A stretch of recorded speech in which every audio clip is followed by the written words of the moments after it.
তুই রাগ মায়ের সাথে করিস? তুই কে রে? তুই কি রে? তুই কত নরম ছিলি তুই জানিস?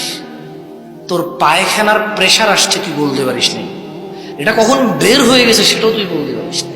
তুই এটা হাতে নিছিস আর তুই পায়খানা খাচ্ছিস। তোর ওই অবস্থায় তোর নিরাপত্তা দিয়েছে সে।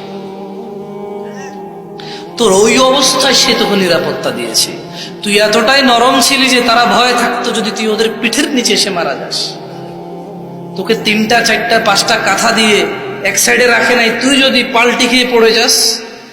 নিজেরা স্বামী স্ত্রী একটু কম জায়গায় শুয়েছে, কখনো কখনো মেঝেতে বিছনা করে তোর বাপে শুয়েছে, তোর মা তোকে নিয়ে খাটে শুয়েছে, তুই যাতে না পড়ে যাস।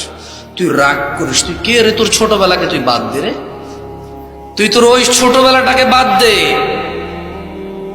যখন তোর মা তোকে এভাবে ধরছে তোর ভালোর জন্য। তুই খাস না এইভাবে 5 রকমের ডাল দিয়ে 3 রকমের সবজি দিয়ে তুই খাস না, তোকে এইভাবে জোর করে খাওয়াইছে, তুই খাবো না বলতে পারিস না। তুই ওই ছেলে রাগ দেখাস রে, ওই ছেলে রাগ দেখাস তোর মায়ের সাথে। বললো যে 3 ভাই আছে, মায়ের জামা কাপড় ঈদে আমি কিনে দিই, মা অসুস্থ হলে ডাক্তারের কাছে আমি নিয়ে যাই।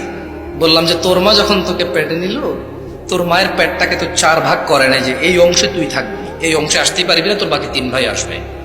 তুই কেন তোর মাকে এটা মনে করিস না যে তুই মায়ের একমাত্র সন্তান? এই পৃথিবীতে কোনো সন্তান তার মা বাবার কৃতজ্ঞ হওয়া তো ইম্পসিবল।